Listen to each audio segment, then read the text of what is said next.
Great Monday. Welcome to the Growth Perspective Podcast. I'm your host, King, and I'm joined by my co-host, Dr. Kristen Eccleston. How you today, Kristen? I'm doing well, King. Thanks. How are you? I'm doing great. And as we like to get things started with, how about we go with our gratitude moment? So this morning I'm grateful for my life, my health, my ability to see, hear, walk, talk, stand, breathe, and have a sound mind. The 24 hours to pursue my purpose. And I'm also grateful for the life and health of my mother and the problems that I actually face in my life. That's through the problems comes solutions that will help me grow and become a better person and provide a pathway to help others as well. So I that's love my that. gratitude moment. I love that. I have to, so mine is more than a moment. I had the opportunity to go visit some dear friends who used to live here in Maryland, who've since moved to North Carolina. Over the weekend, it was a surprise from my husband to go down and spend time with them, and they live near the water now, so we got to go on a boat, and it was one of those moments where the sun is shining, the wind is blowing through my hair, and I just had that moment of how beautiful life can be. And I felt so grateful in that moment that I have a very beautiful life with beautiful experiences, with beautiful friends, and that is just so meaningful to me because I don't take for granted that not everybody has that. And I felt very fortunate in that moment to have some of those meaningful things and relationships in my life. Absolutely, absolutely. Well, thank you for sharing. You know, I definitely believe that the new movement I'm advocating of philosophy and ideology is spiritual capitalism. And spiritual capitalism was based on a book by Michael E. Hendren. It's based off 10 commandments. I'm not going to go through all the 10 commandments right now, but the first commandment is business is a spiritual experience. And then the ninth commandment is count your blessings. So being grateful for what you have and understanding that you pursue business to make a difference in the world, to bring value in the world. See, those two things to me set the context for how I see the world. And that's why I look to connect with other spiritual capitalists who might not necessarily call themselves that by name, but their behaviors exhibit themselves as being spiritual capitalists. I love it. So thank you for sharing that. So we have a exciting show to get into today. So why don't you set the context for us? I'm actually really excited about the show, and I feel like we could go all over the place with it, but we always bring something kind of that's in the news or pop culture sense to kind of discuss around this concept of growth mindset. And our topic today is how trauma causes you to hurt people, but we were going to do it through the lens of what's currently going on with Kanye West, or Ye West as he now wants to be referred to. And we had several interviews that you and I kind of focused in on. There was one with Pierce Morgan, one that he did. Why is the name of that show escaping me all of a sudden? Drink Was champs. Thank you, Drink Champs. And he's definitely said some very outlandish things in these interviews where people have essentially are labeling him as crazy or that he's lost his mind. And I mean, he's definitely said some incredibly controversial things, calling people out religiously wise. And so I think we were going to take a deep dive on some of what was going on. And I'm really excited to talk about it too, because I have to admit, when I originally started watching the different interviews that you had shared with me, I think I was like everyone else. There was that automatic sense of, oh my gosh, he has just lost it. This is just, what is he doing to himself? I can't believe he is saying these things, and wanting to kind of get on the bandwagon of he's just crazy, right? But then I stepped back and I started to put on my doctor hat a little bit, and I started to try and look at it through a different lens. And I started to look at it not only from a mental health, but also a neurodiversity lens. And so I'm really excited for us to talk a little bit more about that and what I think could potentially be going on with him. Um, I want to at least say, as my disclaimer, I am not a diagnostic doctor. So I'm putting that out there. That's not the type of doctor that I am, but I have worked with mental health, neurodiversity for a very long time. So I usually know what I'm looking at when I'm looking at it. And I always seem to want to come for underdogs, especially people who I think might be in a bad place, and try to make better sense of what's going on. So I'm hoping that's a little bit of what we can do through our conversation today. Absolutely, absolutely. I'm looking forward to the discussion. So just kind of getting started. Which of the interviews would you say gave you the most insight and perspective of what you're advocating? I mean, what you're suggesting for as neural diagnosis of it. I think I'm going to focus a little bit more on the Pierce Morgan interview. There was just a lot that I noticed there, just from what his eye contact looked like, from when he was going. For those of you who have not seen this interview, if he felt like Pierce Morgan was talking over him or he wasn't having the opportunity to answer his question, he would do this very immature little kid like la la la la la la la la thing where he wouldn't let Pierce Morgan talk. And there were times where I did feel like there was some immaturity happening on Ye's. I'm going to try and call him what he wants to be called, Ye's side. But I did feel like there was a little bit of things happening on Pierce Morgan's side where I didn't feel like he was staying as neutral as he should have been as a reporter. But I'm going to focus there. And I really feel like um, the first thing I'll point out in that interview, and I think it's the most controversial, is he obviously talked significantly about the Jewish religion. And it was a little bit of confusion on my end at first, as somebody who knew what was kind of going on. Like, I had heard Kanye. I knew he had pissed off a lot, or part of my language. I knew he had angered a lot of people in what he had said, but I didn't necessarily know the context of it until I had watched it.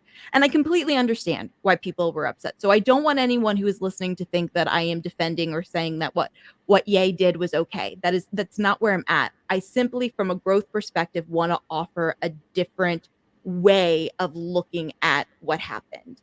And I do feel like there were times in his interview, and again, I'm quoting what he said, where he was saying things where I guess business people he was in line with who were Jewish or happened to be Jewish. He kept bringing up how they had done him dirty, how they had, ruined contracts and all these different things. And Pierce Morgan was trying to point out to him, do you understand though what you said in a tweet? And essentially this all started with a tweet that he put out there, why people would be upset by what you were saying. And it took a while, and Kanye did kind of kept skipping over that. I don't know if you felt that way, King, but he kept kind of skipping over the fact that Pierce Morgan was trying to point out to him that, do you understand though why people would be upset by what you said? And he didn't seem to grasp that. But then about halfway through the interview, I feel like he finally did. And he finally admitted, okay, yes. And he didn't come out and say it forthright, but he kind of said, oh, yes, okay, I can see the issue now. And he admitted it, but he wouldn't be allowed. Like, Pierce Morgan didn't allow or acknowledge the fact that he was now finally saying, like, yeah, I guess it was an issue. And he even said, I've now said, yeah, I see where it was an issue. But I think the problem with Kanye, and this is where I feel like I'm defending him again, even though I'm not excusing what he did, is I think he used personal bias and he didn't use it the right way. And we've talked about personal bias on the show before. And we all have personal biases, all based off experiences that we had. And what he did, though, is he allowed his personal bias to become a stereotype. Maybe the people that he has had business dealings with that went south or were ugly or were not wonderful business experiences, maybe they were Jewish. Maybe they were. But that doesn't make everybody who is Jewish a bad person. That doesn't make everybody who is Jewish a shady business person. And I think that is what he wasn't understanding, or what he was grasping, and what he was saying is he was categorizing everybody. He was creating this stereotype with what he was saying. It's like saying all blondes are dumb, or, or pick any stereotype that we know that exists. And you're putting everybody into this one category instead of looking at this individual person. I don't know who the names are of the people he worked with, but so I'm going to make up names. But, instead of saying Sam Smith and Brian Jones are these horrible business people who did me dirty, he instead made it a religious factor and then tried to categorize everybody who is in that religion as being this type of person, when it was really an individual thing. These individual people maybe did, maybe not. I don't know the details of his business. And I think that was the point that he was missing a little bit in what he was saying and the controversy he was causing. And I told you I was going to look at this through a mental health and a neurodiversity aspect. Initially, my gut went, I've had conversations like this with people before. And typically, the conversations are with people who have borderline personality disorder. And if you have borderline personality disorder, please don't come for me. I'm not categorizing everybody, but some things to know about borderline personality disorder is there is this unclear or shifting self-image. There is extreme emotional swings. There is this unstable self-image or sense of self. And that's why I was seeing some of this. And I said, okay, maybe there's a little bit of borderline personality. And if what I just said is symptoms don't mean anything to you, the best way I can categorize it is usually people who have borderline personality disorder have a really great way of staying calm. It's not like this extreme emotion that you see with mania, like bipolar or schizophrenia. Like they're very calm and direct and come across very put together, but reality and perception are just not there. Like the reality that is their reality is not necessarily the grounded reality that is happening. And oftentimes when I have worked with people with borderline, I end up walking away being like, am I losing my mind? Because they are very good, again, at being kind of calm and how they are saying things and directing things. And it makes you kind of question yourself and your own sanity. But it's just because this sense of reality when they are having a an episode is not necessarily grounded in actual reality. And then I thought, okay, maybe not. I really started to see high functioning autism come in with him. And stay with me for a second when you think of high functioning autism. One thing that I like to point out when I'm talking about anything that is in the neurodiversity realm, just because you've met one person with ADHD or you've met one person with autism or high functioning autism does not mean that you have met everybody with it. It really is an individualized thing. And again, anything that he has ever come across personal bias wise, life wise, can also influence how his symptoms go out there. But some of the things to know about high functioning autism is you have a fixation on ideas, you have social difficulties, you have a focus on yourself. You don't always understand social cues. You can sometimes experience anxiety and mood disorders. You can have a problem with verbal communications. And so to me, that was check, check, check with everything that I was kind of seeing about him. And typically, people with high functioning autism are also like genius level smart. And I still think that Kanye is like him, don't like him. He is a creative force who is incredibly talented in his field, in his area of interest. And that's why I wanted to bring that to the show today. And I think it's so easy to look at somebody and go, wow, that's a person who has issues. But let's look at I mean, I'm going to say our call to action a little earlier. I know I usually say it at the end, but let's look beyond a surface level presentation of somebody and see if we can understand a little bit deeper of what's going on there. Well, thank you for sharing it. That's one of the lessons I have of doing a show with you and your background, your understanding, and you can put it in those different lenses. I know that, and it's very interesting what you're saying. I know from my perspective, I look at it from a standpoint of, and I had to take it back a minute. So kind of be patient with this direction I'm going in. See, I look at Kanye is influenced heavily by two people who are masters of manipulating media. Mm-hmm. Donald Trump and his ex-wife, Kim Kardashian. Oh, Like this is those, going to get good. This is yeah, going those who are the masters of, being able to influence other people into to. actions and behaviors, Now, and they don't mind putting their being outlandish or coming out with sound bites. Trump is the king of sound bites. Mm-hmm. And Trump learned this from, a friend of mine pointed this out to me. Again, I don't have any scientific proof behind this as you do, but just the connecting the dots, so to speak, that Trump followed the blueprint. If anybody watches WWE wrestling, the wrestlers who are most popular are the ones who, not based on their physical talent and ability to win a match, it's their bravado, it's the way they talk, the way they express themselves, the outlandish things.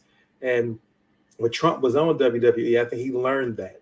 and he realized that that's if I take that to the political space and just come out with just sound bites, that's what people will focus on. That would dominate the news cycles, you know. So I can drop a line like, "I'm going to build a wall. The Mexicans going to pay for it," or "They coming over the border and they are rapists and killers." Knowing that again, that generalization is going to spark controversy. That's going to spark people to start talking and getting feedback. And fake news, just little short statements that everybody can remember and everybody can repeat. And most people kind of think there is something there already, and you just tap into their energy. And so to me, I think Kanye's followed that blueprint because, before he talked about the Jewish community, he talked about saying that slavery was a choice, right? That, definitely, as you say, made the black community angry because obviously how are you going to say something's a choice? Like our ancestors chose to be slaves. And then he said, George Bush didn't like black people. So he's always had this kind of, I'm just going to throw a soundbite out there and let's see how people react to it, right? Even when he got on stage back at the, was it the Grammys, when he took the microphone from Taylor Smith and said, Beyonce won.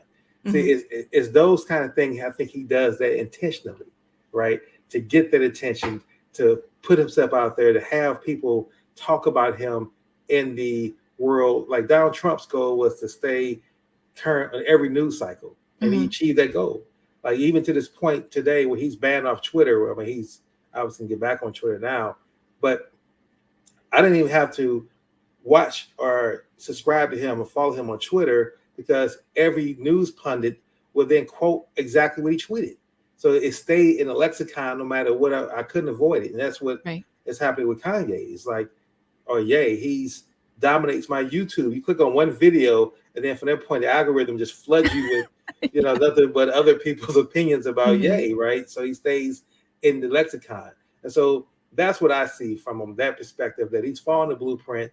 I think that he's intentionally saying some things. I think that what he's doing, though, is I think he's the classic definition of intelligence without wisdom. Okay, I can follow that. But so what you're saying, though, is you think that he is consciously making the decisions that he's making, right? Is that what I'm hearing? To make those outlandish statements. And then when he goes on the interviews, he doesn't realize or he hasn't thought through. That's where the wisdom comes in, the impact and he expected to be some backlash, but not the kind of backlash where people just stick with it and they stay with it. I don't think he's expecting that. Like Donald Trump doesn't care. Like Donald Trump would dismiss you and just make you mad. Kanye doesn't come from that ilk. So he's trying to follow their blueprint. He's not cut from the same cloth as Donald Trump, where I don't care if I offend you. He tried to do that, but in his heart, he realized that if you really drill down and said, do you really want to offend all the Jewish people? And first he tried to say, yeah, because, and he used a false analogy, false comparison to say, well, when a black person gets pulled over and he's in the car with other black people, the police are going to arrest all the people in the car, even though the driver may be the only one that's guilty. So they all have to suffer for that. So I want to make sure that all the Jews suffer from this. I know it's not all the Jews, but I'm going to lump them in together intentionally because black people suffer that way. And he tried to make that argument, but he couldn't stay with that basis, right? So I think that's where he gets himself in trouble, and he learns, wow, I didn't really mean it in that context.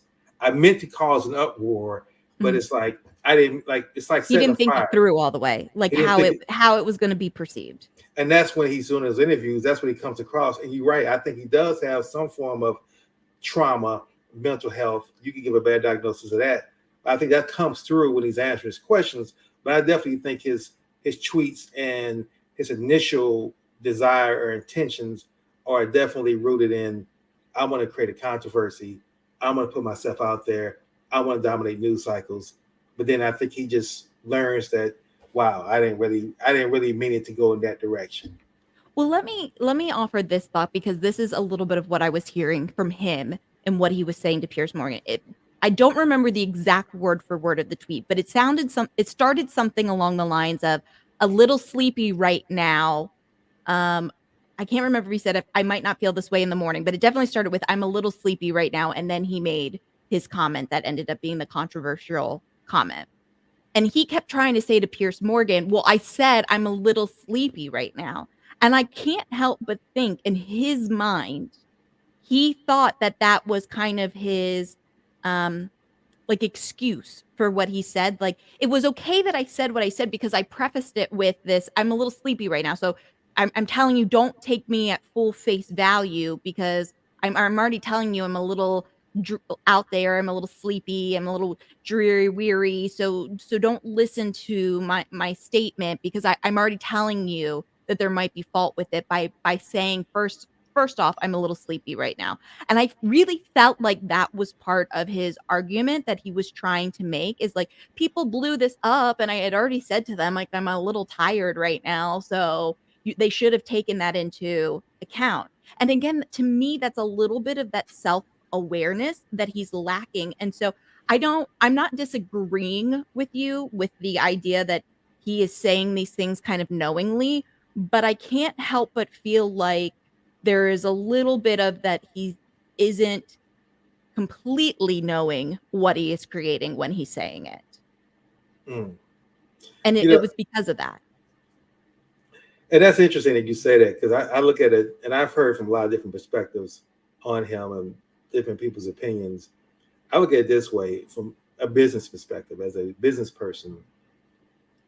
He plays the victim role, Mhm. right?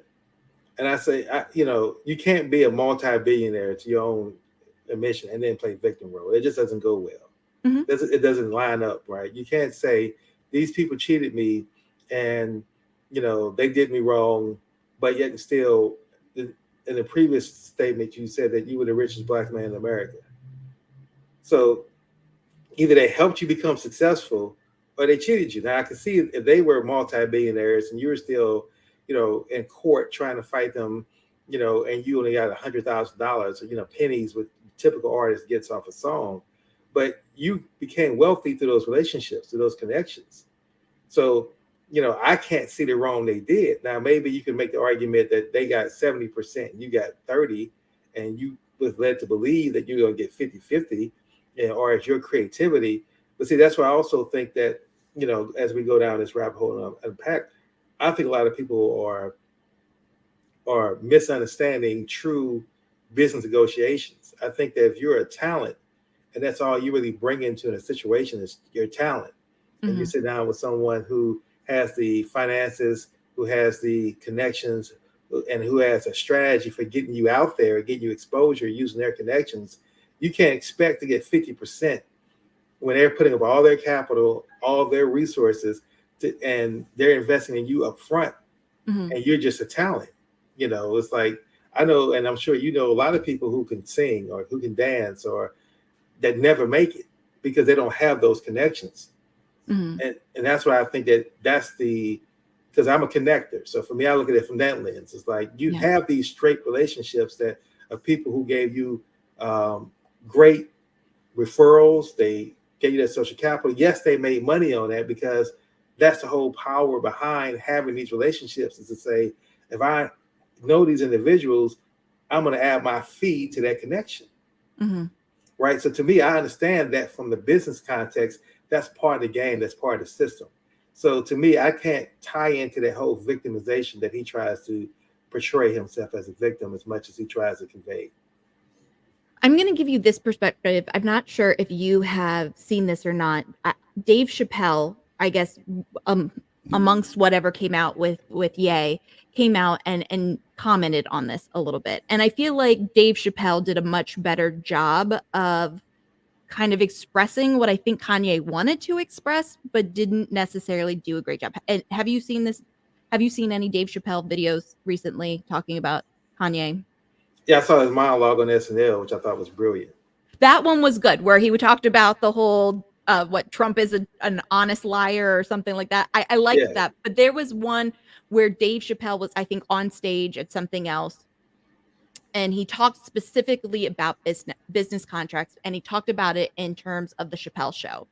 Yes, I saw that. Did you Yes. see that? And so I actually thought, okay, Dave Chappelle actually did a much better job, I think, of trying to convey what was happening. So for those who are listening, watching, who are not aware of what I'm talking about, the Cliff Notes version of it was Dave Chappelle essentially came out and said, when you're a young guy, which I guess he was a young early 20s when Comedy Central picked up Chappelle's show, and they put these lengthy contracts with wording that you're probably not super familiar with, and you have a table full of people who are telling you this is a great deal, and you're young and you're a little naive, and you have a people who you think you trust saying this is great, this is wonderful, and you agree and you sign off, not realizing that some of these people were saying to you this is a great deal because of their own self-interest. And ultimately, at the end of the day, when he walked away from Chappelle's show, when he did, he really didn't walk away with much of anything, because the contracts that he assigned early on said that they have his right to his likeness, his name, his characters, everything. So he didn't walk away with what he had built at the Chappelle show. And if he were to want to start the Chappelle show again, he couldn't call it the Chappelle show, because when he signed those contracts, again, it gave away his name, his likeness, his everything. And I think that is essentially what Kanye was trying to convey, but didn't go about it the right way, or didn't do a great job of conveying it. Is what Dave Chappelle was trying to convey is, you sometimes go into these things and you have people who you think you trust saying, no, this is good, this is what it's supposed to say, this is what it's supposed to look like, and then you end up getting the raw side of a deal from people who you thought you could trust and really had your best interest at heart, but they didn't. They had their best interest at heart. And I think that is what Kanye was trying to convey, but just failed miserably at doing so. Right, right. And Dave Chappelle is an excellent example, because Dave Chappelle was able to, on, I believe the video that you're speaking of, he did like maybe a 25-minute video where he talked directly to the audience. And he talked about his contracts that he had with Comedy Central. But what they did was he made it a point to say the corporation of Comedy Central. Mm-hmm. See, if you point to corporations, people already hate corporations. So you're not going to get pushback from corporations. We already know that corporations can be greedy and one-sided. So he called out the corporation itself. Mm-hmm. And then he masterfully said, well, listen, because he built his own tribe, that, listen, do not watch the Chappelle show on HBO. Do not watch the Chappelle show on Hulu or any other channel that's streaming it, because I'm not getting any royalties from that. They took my name. So do me the favor and don't watch the show. And because he did it in that manner, Netflix held his back and said, we're going to take your show off our platform until you get your rights, until you able to negotiate your deal. So Netflix helped him out quite a bit. So eventually he was able to get his licensing deal paid with Comedy Central, and now he gets his royalties. And see, my issue with Kanye again was that fact is, again, I use another example, and I don't know the financial details of this, but with George Lucas and Star Wars. Now, George Lucas sold all his rights to Star Wars merchandise and everything for over $1 billion some, right? Now, Disney is making much more from that now. They're making tons of other things from Star Wars using George Lucas' name. Everything that comes out, George Lucas Studios. You see that, even though George Lucas has pretty much nothing to do with it anymore. Yeah. But my point is, he got $1 billion from that. He's not a victim. Kanye, same thing. See, to me, once Dave didn't get $1 billion, Dave wasn't getting anything from Comedy Central's name. He wasn't getting, so it wasn't like it was a one-sided deal. He wasn't getting any royalties from the Chappelle show. So he had justification for doing it. But again, he still pointed to the corporation. And this is where I want to go with the trauma aspect. I think because the trauma that Kanye has experienced in his life, he decided, and he talked about that.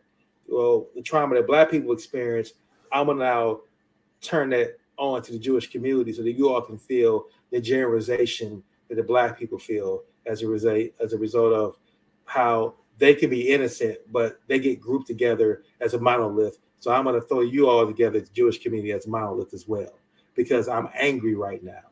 And that's what I think really happened from Kanye's perspective. And he thought that because he had reached a billionaire status, that he could sit here and make those statements and probably leverage that to become even more famous, but it failed. And now he's no longer a billionaire as a result of burn those relationships that he was able to burn, that he did Oh, burn. absolutely. And I don't disagree with you on that. I think that that was a very poor choice. And I think how he handled it was a completely poor choice. I brought up Dave Chappelle because I felt like that was kind of the exemplar, like you said, of how to do it. And I think that is what Kanye was attempting to do. He just isn't as eloquent or thought provoking, or the wisdom that you spoke about that Dave Chappelle has, that he was able to do it. And what is that? Why doesn't he have it? Is it because of mental health? Is it because maybe he's a little neurodiverse? Is it maybe an ego situation? That is still up for debate. I mean, only him, his doctors, maybe his inner circle know that. And you're right. I think it backfired on. And but one of the confusing things to me is, from what I understood, he he considers himself to be Jewish as well. Is that what you took from that interview as well? That he considers himself. So I really wasn't sure where he was trying to go. Was he trying to say that it's okay for me to say these things because I am also Jewish? Like, that is what I was really struggling with. And that is where the mental, when I was trying to go back and forth, okay, is this a neurodiversity? Is this a mental health? Where maybe then it was more the mental health because of that not being quite attuned with the reality of the situation was occurring there. Maybe it's, I mean, we know that trauma does change how our matter in our brain works. So, I mean, there are so many things that could be going on with Kanye, and it's hard to quite put your finger on what exactly is it. But I did feel this sense of, I mean, where I when I first started watching it, I was like, "Oh man, did he dug himself here on in this one." But as I continued to watch, my heart started to, and maybe it was the special education teacher in me, I don't know. But I was like, "Oh man, I think that there is a massive, I don't even want to say misunderstanding. I don't feel like that. But there's something here that I feel like he opened up a rabbit hole that I don't know that he intended to open. And every attempt he has made to dig himself out of it has just made it worse." Right, because he keeps allowing himself to keep talking. Yeah. You know, so that's the downside of the con of social media. Is the fact that, you know, back in the day before there was social media and you were a big celebrity, a star, you had a publicist. And so Hmm. you wanted to say something, it got filtered through those publicists, and your rawness didn't come out. You know, it would, a prepared statement would come out that somebody else crafted and made come out much more, you know, acceptable to the common culture. Where now social media, as Twitter, you can just say like, "I'm about to go to sleep," and you just say whatever you want to say. Yeah. You know, and then you have to apologize and rethink through that. You know, think through that because you allow emotion to dictate that, and that's where I say it.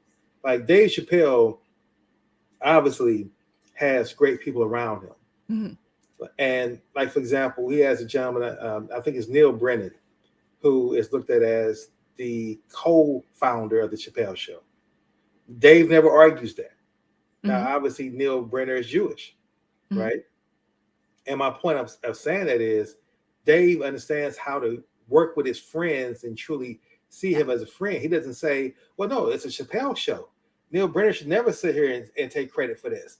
Yeah. It's my ideal. You know, I'm the one that created all the characters or whatever it is." He allows them to have that, and that's that narcissistic side of, I would say, Kanye. Kanye, that's similar to Donald Trump.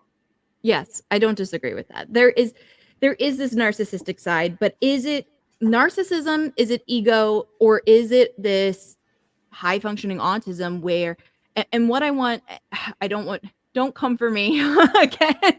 But with the high functioning autism, what I want people to understand is there is often, and I will even say this as someone, I'm very open and honest that I am very ADHD.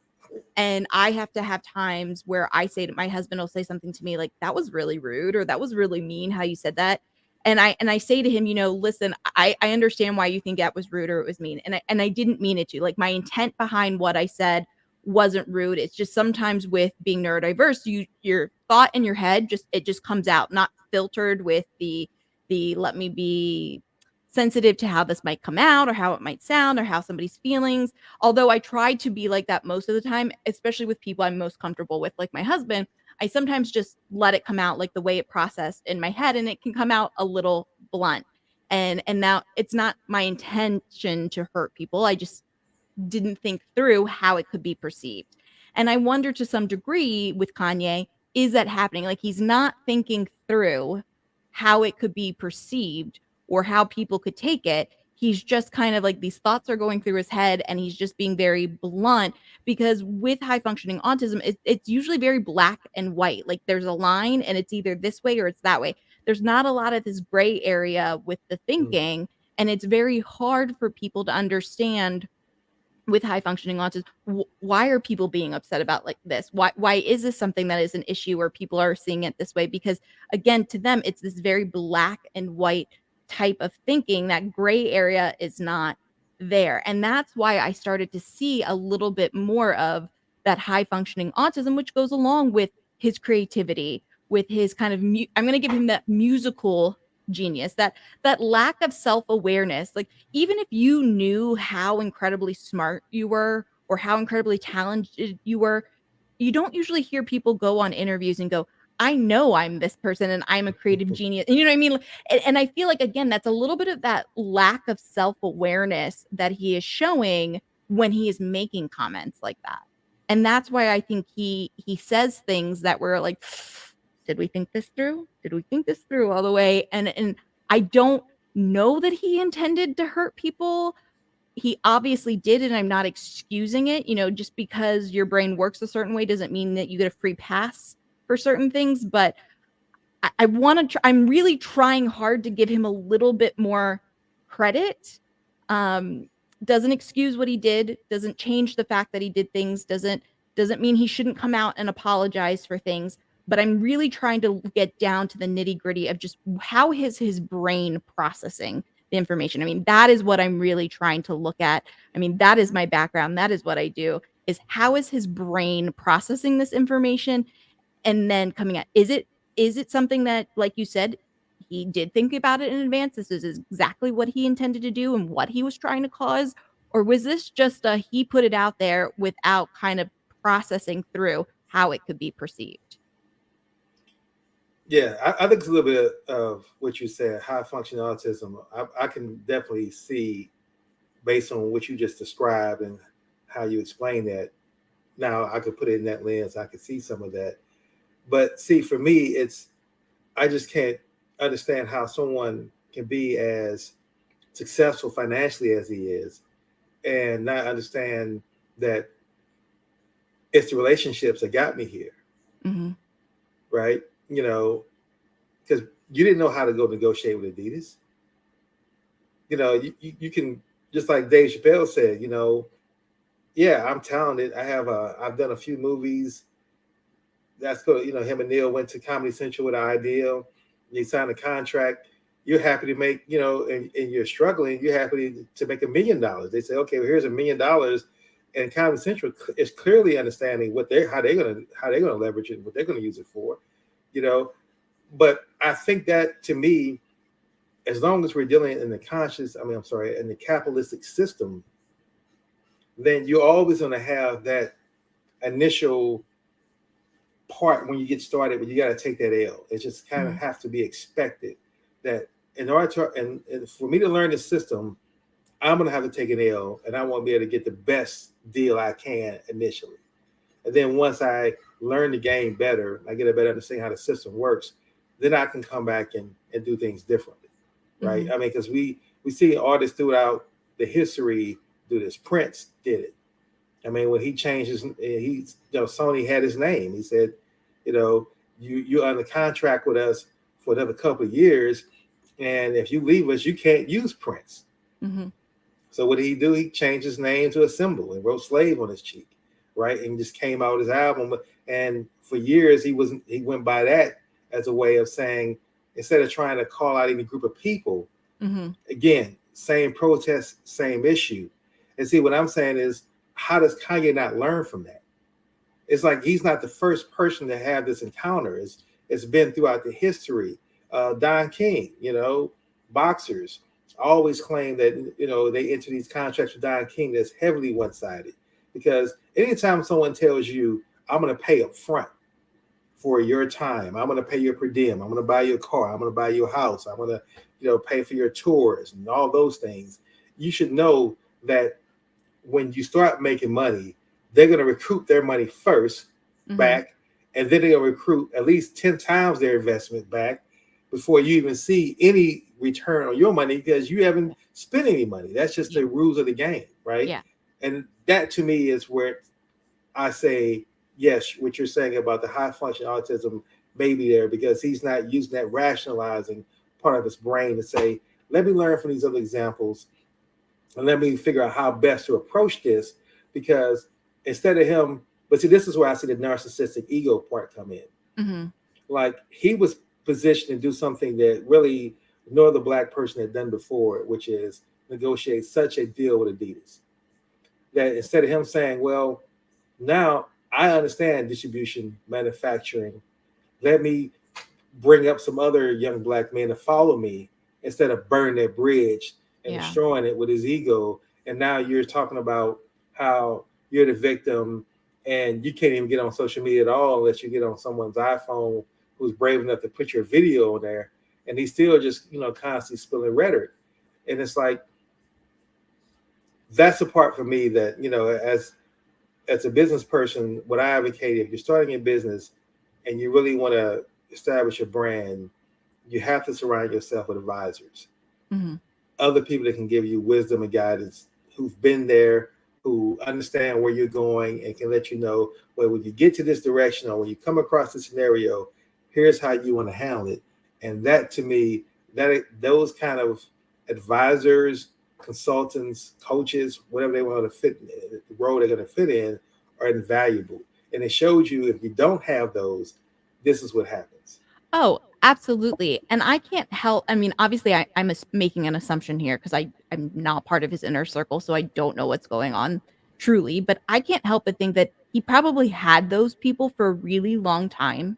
I'm not saying that people did or didn't take advantage of him. I don't know.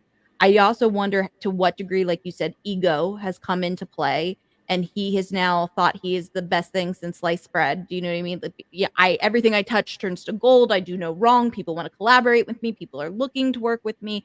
I'm wonderful. He's had some bad business experience with somebody of that inner circle. And then in his mind, he rationalizes that all these people are doing me dirty. I can do better on my own because everybody wants to work with me. He gets rid of all of them, clears house. And now that's why we find ourselves in the situation that we are, is because he had people at a time who kept him in check. And once upon a time, I guess he trusted them. And then somebody burned a bridge for him. And he doesn't realize that maybe it was that one bad person and I should have replaced them. Instead, he just clears house and doesn't think about what the repercussions for that are going to be because the ego is driving that he doesn't think that he can do any wrong. And I can't help but think that that is what's going through his mind. He doesn't think he does any wrong, that he is just speaking his truth. And if people are coming at him for speaking his truth, that's their problem. They don't understand. They're not woke or hip or whatever it might be because he's speaking his truth, but he's failing to realize that by speaking his truth, he's not taking into account how people could perceive what he's saying. And see, to that point, even beyond the comments he made about the Jewish community, he came out and made the comments about George Floyd that was Yeah. really damaging to the black community. And his basis for saying that, and he kept trying to repeat this over and over again. And see, this what to me shows me he doesn't go through any deep analysis, Mhm. any deep research. He saw one documentary that Candace Owens put out, Mhm. and it's like not even understanding who Candace Owens is and what her agenda is. Mhm. She has an agenda. She gets paid by the Republican Party or that particular folks who want her to go out and give the messages that she gives. Mhm. And his constant questioning was, well, how is it that JFK can have 25 different scenarios and 25 different documentaries and 25 different discussions about how he died, but George Floyd only had one? And what he failed to realize was that no one was asking that other than him and Candace. Yeah. Right? That's not some world mystery intrigue that people have. We saw George Floyd die in front of our eyes. There was Yeah. no mystery. We Yeah. saw one officer do it. It looks like his head was exploded from the side like JFK, where you can question those things. And so to me, he didn't take into account And that's why I think that he suffers from as well is lack of emotional intelligence. He didn't Yeah. take into account that if I make this outlandish statement, because I'm trying to base it in fact, because I believe exactly what Candace Owens is teaching me, that I could just make this statement and it sounds deep. It sounds introspective, like, oh, Kanye is bringing some good points. And no, you're not, because no one's questioning how George Floyd died. It's clear. That case has been settled. You know, Yeah. Candace is because she got paid to do a documentary and she's getting sponsorship. So it's in her best interest to keep that dialogue going, not yours, Kanye.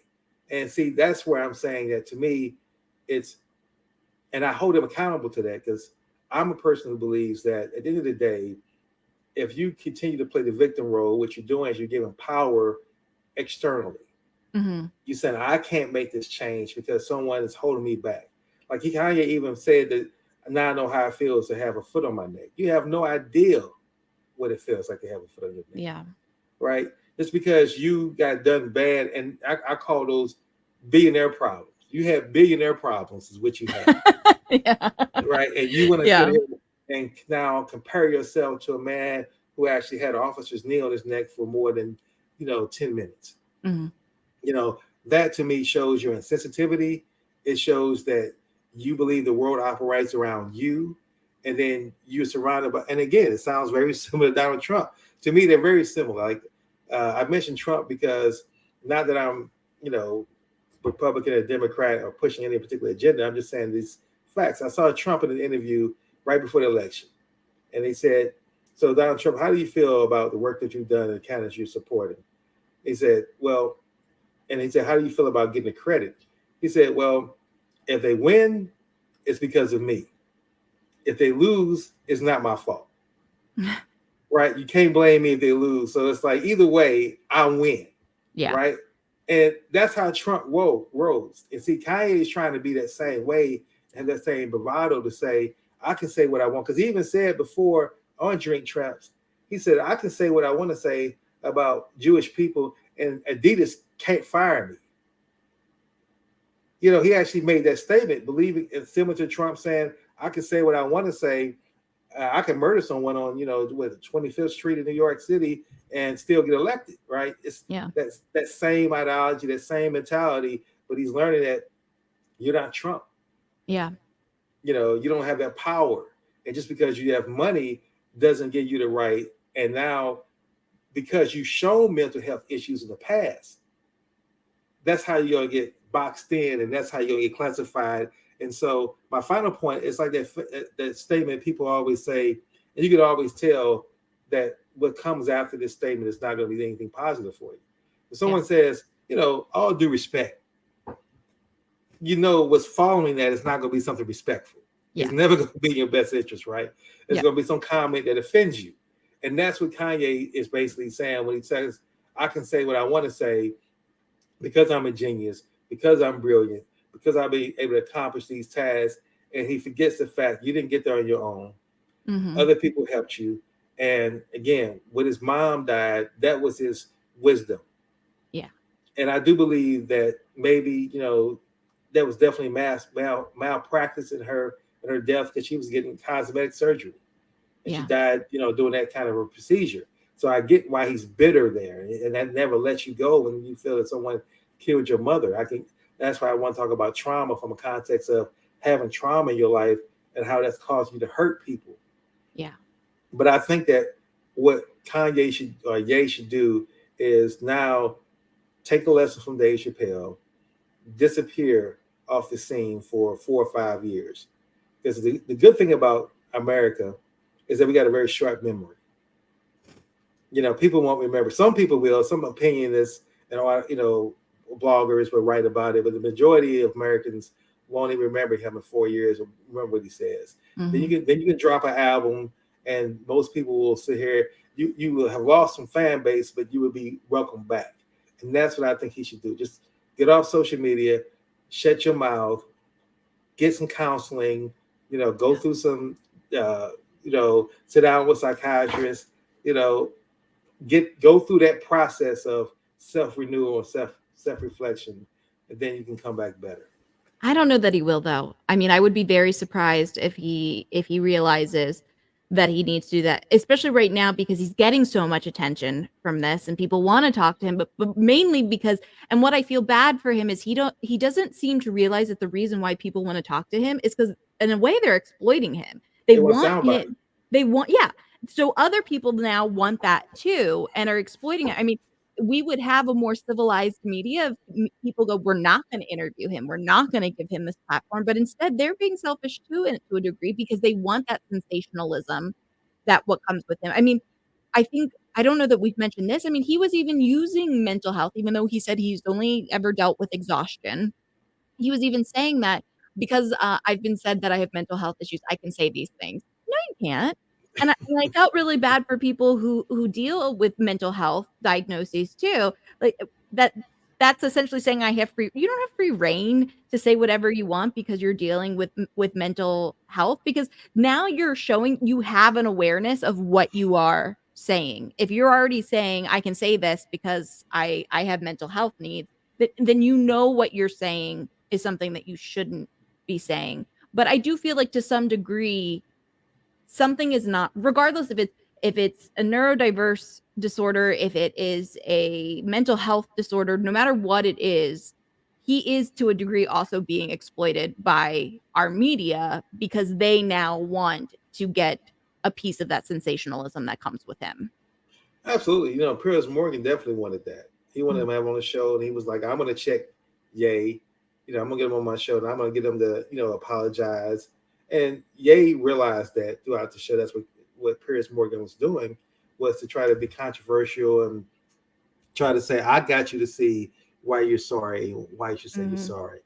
But what I wanted to do now, as we get to the top of the hour, uh, I know you mentioned the takeaway earlier in the show, but what takeaways can we look at as far as anyone out there who else may be experiencing and because they've had trauma in their lives, they find themselves now lashing out at people and making generalizations about whether it's a Jewish community, the black community, the gay community, whatever community they want to attack. How can they begin now to not go down that road and let their emotions cause them to say things that are harmful and hurtful to people? Absolutely. I think there's kind of two call to actions here. The first being to be aware of personal biases. Again, they're not a bad thing. We all have personal biases. We have all had experiences in our life that have led us to feel a certain way about everything and everyone we have ever encountered. But where I was really disappointed in Kanye was his inability to separate out individuals from groups. He essentially was saying all of this group is a certain way because these one or two individuals happen to identify with this grouping. And we have to stop doing that. We have to look at people as individuals and not as groups. You can't just say that, every black person or every blonde or every Jewish person because you had one bad interaction with one person who happens to fall into that category. That is that person.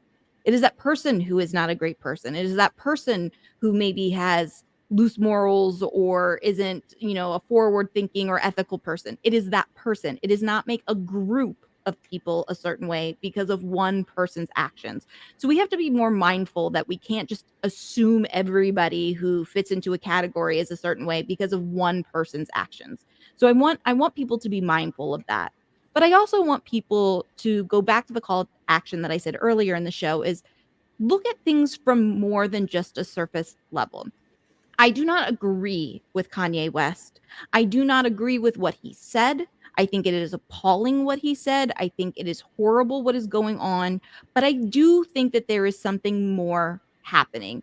Either there is a neurodiversity aspect happening, there is a mental health piece happening here, there is something greater happening.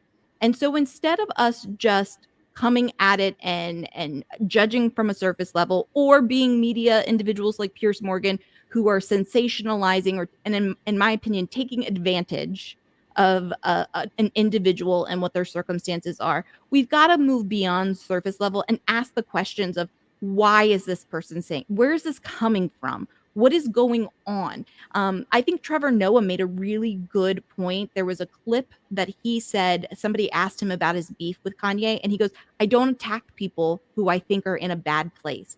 I don't say negative things about people who I think are dealing with mental health. I don't find that to be an ethical thing to do. And I agree. Instead of us attacking somebody when we know something is amiss, let's go beyond surface level and try to figure out what is happening. We should be lifting people up who are having issues, not exploiting them. Absolutely. Thank you for those, I would say, action steps that people can take. And I just want to add to the fact that if you focus on self growth, and we talk about in the show the growth perspective, then you're going to always put yourself in a position where you should have the power and you should be in control of your actions, your decisions. Not to say that there's no God out there. That's not what I'm saying. I'm saying that when you understand your goal as a human being is to become better than you were the day before, to become wiser than you were the day before, to become kinder, to operate in the context of love as the energy that you want to be most connected to. See, if you're operating out of love, then positive things will happen. Anytime you're operating out of the emotion of anger and hate, nothing positive can ever come from that. And that's where Kanye should learn from this lesson. That's what Will Smith learned from that lesson. You can't let the emotion of anger and hate fuel you to action, because when it does, the ramifications, the consequences are not going to be something that you want. You're not going to want that kind of energy that you're going to create. And Kanye has created a firestorm of energy. And like Dave Chappelle said on Saturday Night Live, he caused so much hate and energy now that he got Kyrie Irving in trouble, because he created an atmosphere now where it's saying that we're going to start talking about Jews in a negative context as a monolith, without understanding that, as you point out earlier, it's individuals. Call out the individuals' names that you have a problem with, so people can know who they are. And that, to me, if you focus on doing everything in love, then you can become more fully human as your quest. And that's what I advocate. Because at the end of the day, we all just really want peace of mind. Yeah. And you can't have peace of mind if you got hate in your heart, because one is going to dominate you as far as the thought process. And that's what I just want to leave people with today. So we use Kanye or Ye as a point of discussion. But if you're suffering from trauma and mental health, I would definitely suggest that you reach out to, if you're open to this, Dr. Kristen Eccleston, and get some counseling so you can really understand how to be diagnosed properly, so you can get the proper treatment, the proper assistance and support you need, so that you can not go off the rails and do something that's distasteful, disastrous, and hurtful and harmful to other people. So with that being said, I want to thank you again, Dr. Eccleston, for your brilliant analysis of the situation. Thank you for bringing the energy and your passion to the show today, and your investment of time and energy to the show today as well. Well, thank you. And thank you for this wonderful conversation. I found it to be very intriguing and very thought-provoking. So I appreciate you. Thank you. And thank you, listening audience, for listening to another episode of The Growth Perspective. We'll be back here again in 2 more weeks with another pop culture item to discuss and talk about how you can learn from that and always look for the way to grow, have a growth mindset. Thank you all. Thank you.